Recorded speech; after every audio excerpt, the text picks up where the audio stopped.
All right, Shalom. I want to start off by giving all praise, honor, and glory to Yahweh Bahashum Yahusha Bahashum Rakakodash.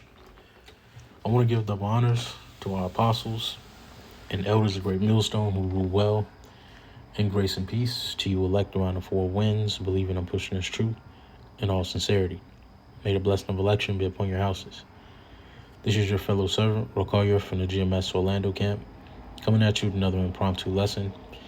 And tonight, I want to get into a lesson on aggregate versus industrial nations. All right, just to show how the Lord was always right. And the standard that the Lord uplifted by the hand of Moses was a standard that was built to last. And the inspiration for this lesson comes from this interview once again from Michael Lester and Sean Ryan. All right, which we're going to play a couple of minutes of. We're going to grab a couple of precepts, some information. Lord wants us to edify unto you elect. All right, but before that, I want to start off here in Deuteronomy 4 and verse 5. All right, because before we had some big-headed Edomite telling us the proper and improper way to live our lives and how to order a kingdom and society, we had it as an inheritance. All right, it was given to us as an inheritance from on high in the form of our laws, statutes, commandments, and judgments. Okay, this is Deuteronomy 4 and verse 5. Essentially, this is we receive the blueprint to life itself. How to govern our lives, how to govern the lives around us, and how to order a kingdom and society. This is our inheritance, which we're now coming back unto. But this is Deuteronomy 4 verse 5. Behold, I have taught you statutes and judgments, even as the Lord my power commanded me, that ye should do so in the land whither ye go to possess it. Keep therefore and do them, for this is your wisdom and your understanding in the sight of all the nations, which shall hear all these statutes and say, surely this great nation is a wise and understanding people. For what nation is there so great who hath the heavenly Father so nigh unto them, as the Lord our power is in all things that we call upon him for? And what nation is there so great that have statutes and judgments so righteous as all this law, which I set before you this day? Okay, so as an inheritance, the Lord gave us the blueprint to life and how to order a kingdom and society. Which essentially, this blueprint is one of an aggregate, following an aggregate nation, or a nation that is built and focuses on the importance of family, nationhood, righteousness, agriculture, which are essentially kingdoms that have proven to last the longest. But let's get this clip. So far, it's not far off. But one of the most interesting things he wrote was, he said, if you take nothing else from this book, take this one fact. And that is the rate that the population is growing is decreasing. It will cap at about 2050. So the population is still going up, but it's going up. And another thing I want to say too before we get too far is the other inspiration for this lesson, once again, is to show that the Lord was always right. In this society that Esau has engineered, this industrial society, this technological society, this capitalist society, monotheistic society, polytheistic society. All right, this society that Esau has engineered wasn't engineered to last. That's why we're seeing a decrease in population, which is all by design, but and because the wrong rulers are in place. The present rulers mismanage the resources. But that's why we see a decline in population, a decline in morality, a decline in intelligence, in spirituality. Okay, because the rulers that are set in place aren't the proper rulers that were supposed to be governing the earth. The book of Proverbs says, righteous are in authority, the people rejoice. This is Proverbs chapter 29 and verse 2. When the righteous are in authority, the people rejoice. But when the wicked bear rule, the people mourn. Okay, not only are the people mourning, but the earth itself is in a state of mourning because the wicked are in rulership. That's why we're seeing a great decline in our lifetime, because the wicked are in rulership. And this is the fruit of the wicked. Up less and less. And even their own philosophers are saying how, you know, are speaking about the peak that Esau Edom has. You know, the bound that Esau Edom has. And is being spoken about more frequently now, more so than ever, because we're living in the end of this empire. And everybody understands what's going on. Anybody who has a brain and that's paying attention understands that we're at the last moments of Babylon the Great. Mm-hmm. And they said, we're going to cap, unless something weird happens, we're going to cap around 2050, and then the population's going to start decreasing on the planet. On the planet? On the planet. He says planet-wide, the population growth, the rate of population growth planet-wide is decreasing. We're not growing as fast as we were. And his projections are about 2050 we'll hit the tipping point and will actually start decreasing. He gives a lot of reasons for it. Like, we all started as agrarian nations. And in an agrarian nation, the more people you have, the more money you can make because more people can work the fields, right, and say everything. Once we became more of an industrial nation, having more kids does not get you more money. It gives you more expense. And this is the reason why America is falling at such a fast pace. Because under this industrialization, the focal point has been removed from creating and sustaining strong families to now creating and sustaining companies and industries, which the nucleus of a kingdom in itself is the family structure. And the Lord taught us that from the jump. The majority of our laws, statutes, and commandments are surrounding around building and sustaining a strong nation. And through us governing ourselves accordingly, the world in itself will be benefit as a result. You know, which brings me into this.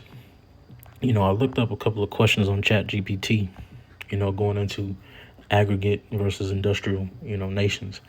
And the first question I asked was, which empires last longer, aggregate or industrial? And just to go ahead and get the, you know, complete overview, it says, if we compare aggregate pre-industrial land-based agrarian empires versus industrial empires, aggregate empires generally lasted longer in terms of raw years. Now, the overall pattern, it says aggregate empires equal longer lifespan, slower change. Industrial empires equal faster rise and a faster decline, which is why, you know, America's falling at the rate it's falling. This is the reason why the Lord said that he saw Satan falling as lightning. Because just as quick as Esau amassed power, he's falling just as quick. Because he didn't establish a solid foundation. He didn't operate in wisdom. You know, that's why, let's get this.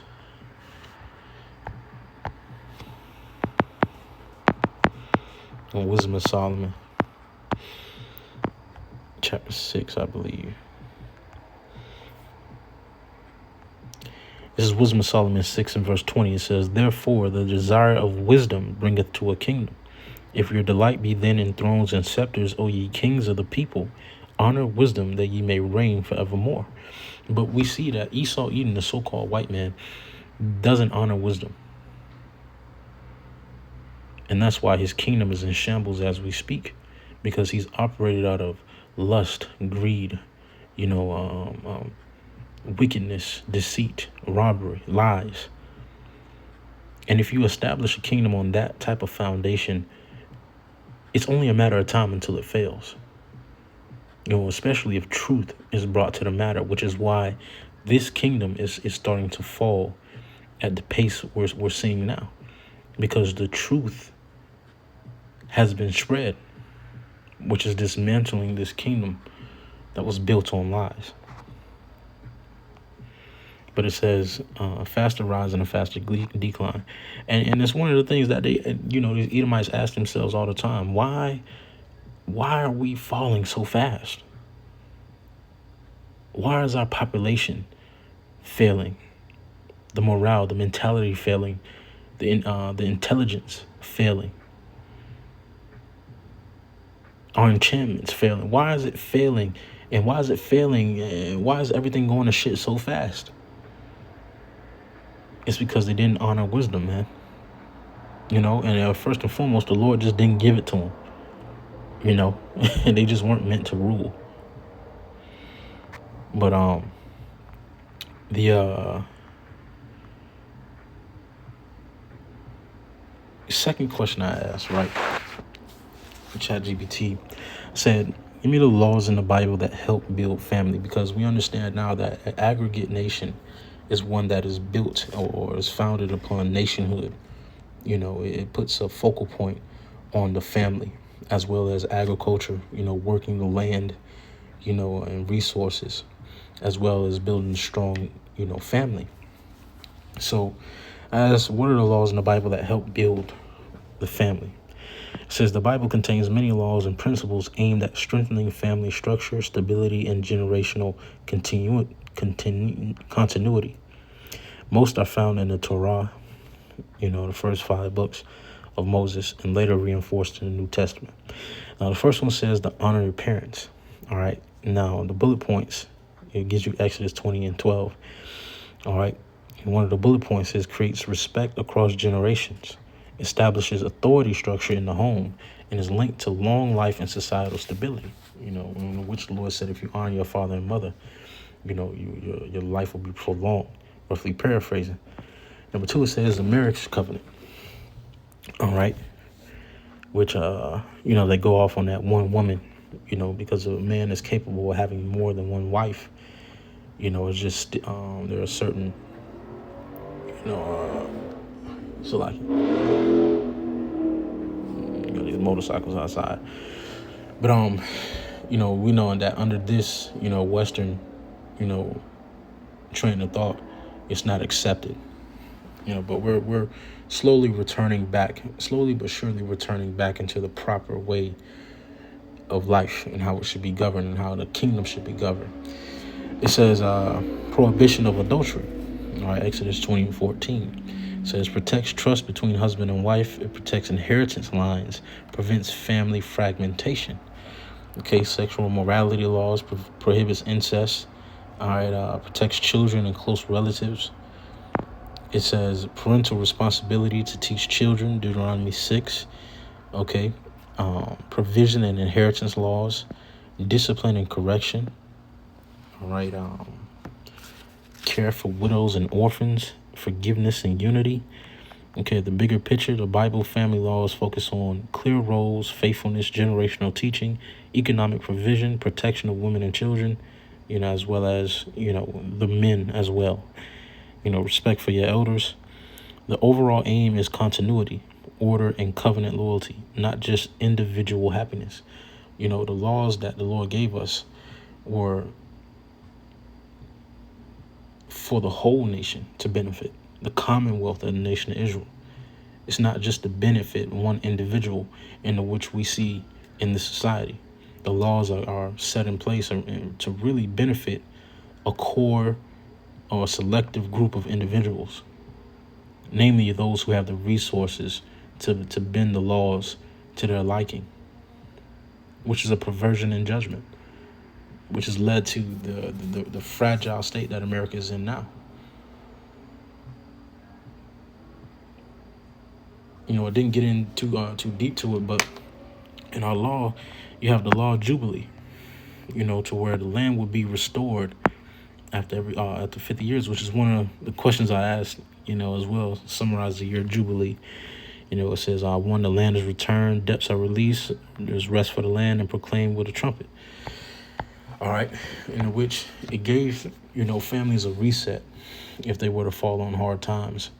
It gave them a reset and a claim to an inheritance.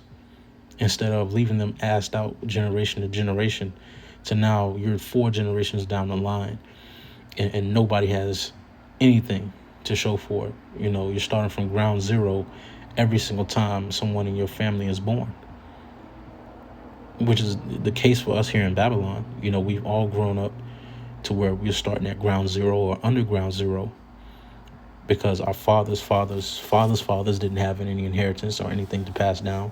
So we ourselves don't have anything to inherit, and we more than likely leave from this lifetime not having anything to pass down. But the way that the Lord set us up, that wasn't a thing amongst our nation. Eventually you had something to pass down in your family tree, to help strengthen or build your family and the families around you. The law of Jubilee is just one law.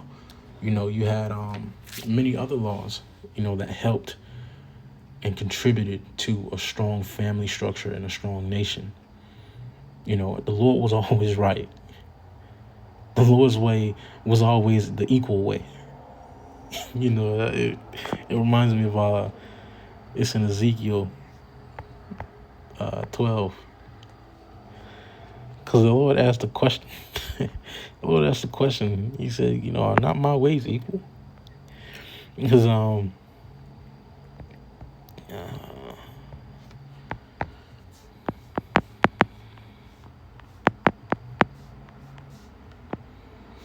right, Ezekiel 18 in verse 25. It says, yet ye say, the way of the Lord is not equal. Hear now, O Israel, house of Israel, is not my way equal? Are not your ways unequal? All right. And the Lord couldn't have been more right.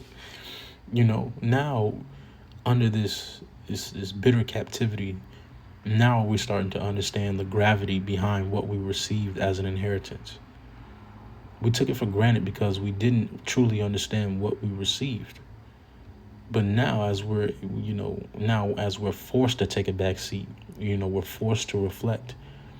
Now we can see clear as day what we received and the gravity behind it and the importance behind it. Our ways were unequal as fuck. Our minds are a complete ghetto. And when left to ourselves, this is what we get. We've seen the fruits of following the ways of the Lord for 40 years under the rulership of King Solomon. That's what happens when you order a kingdom in wisdom. But when you delve out to your own Negroish thoughts, this is what you get, man. All right, yet saith the house of Israel, verse 28, the way of the Lord is not equal, O house of Israel. Are not my ways equal? Are not your ways unequal? And we're coming to find this out the hard way. Our ways were completely unequal, man. The Lord was always right.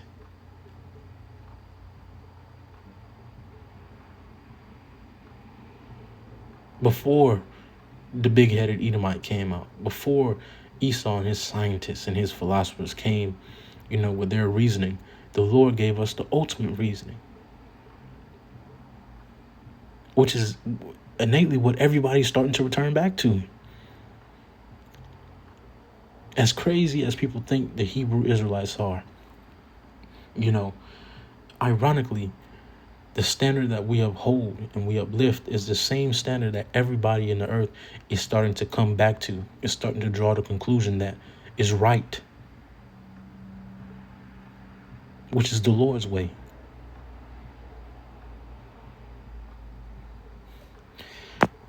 Let's keep going.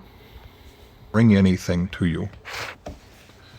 And he said, because of that, family sizes have gotten smaller and smaller over the years. And we see a lot of people now with one child. And because it's become too much of an expense. You don't want to have too many children because you can't afford it simply. It's unaffordable to have 2-3 children. One is even a burden.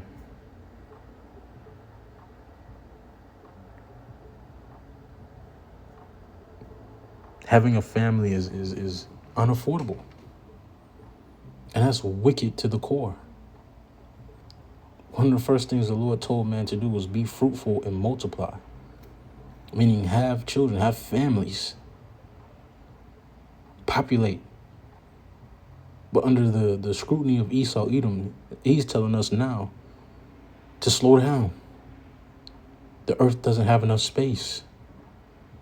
We can't handle that much populating. Directly in rebellion to the Heavenly Father. Direct rebellion. And people still think this man is right. It's fucking madness. But we are returning back into the right way. Starting with the remnant, or when we be able to elect. The remnant is returning back into that way that was built to last. And the fruits of that are being seen, within brothers' lives, man. Like it says in Joshua 1:8, once we started to meditate upon the way of the Lord, then we became prosperous, and then we began to have good success spiritually.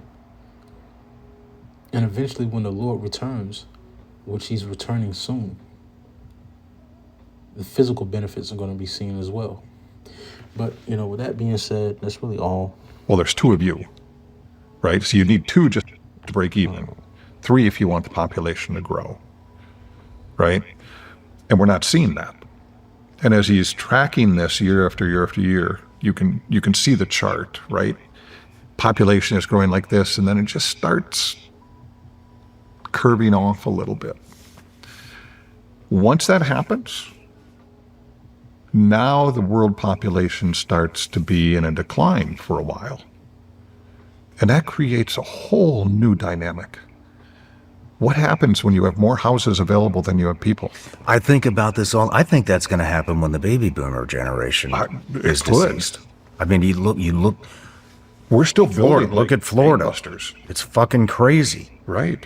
They're building apartment complex after apartment complex after 55 plus neighborhood after 55 plus neighborhood. It's fucking crazy.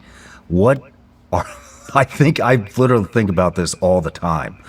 What is just in the country alone, what is going to happen when the baby boomers are gone? Right.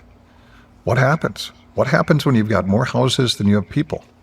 What happens when you have more jobs that need to get done than you have people?